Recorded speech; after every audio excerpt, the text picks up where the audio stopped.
In this video, I'm just going to show you how to do a quick adjustment on a photo to make it black and white. And in general, some of the tweaks I'd probably do after converting it to black and white, just to make it look its best. When you have a picture that has a lot of color, and you're really wanting to just focus on the value instead, that's why you'd want to switch it to black and white. You may end up choosing a picture that has just kind of a weird tint to the color, and you can fix a little bit of that in Photoshop and on Pixlr here. But sometimes it makes more sense just to switch it to black and white, and then the colors don't look off at all because there are no colors. The first step is to go up to Adjustments, and then click down on Desaturate. This is going to take away all the color in your image.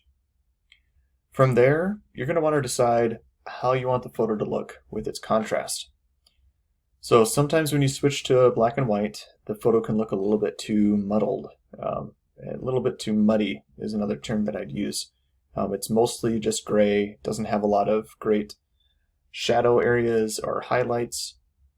So an adjustment that I'll usually do after that has to do with levels. Now, you can certainly do this through highlights and shadows or through even brightness and contrast, but I like to work with levels because it gives me a little more flexibility. I'll pull this off to the side and adjust the black box underneath the histogram. That's what this is called up here, this graph. It's a histogram. Pull that over just a little bit. What this is showing me is that I can get the value to start at black right on here on the graph. And the graph is showing you how much of that type of value you have in the picture. If I move the white one over, you're going to see a pretty dramatic change once I start getting to where the information starts in the picture. So I like it right about there.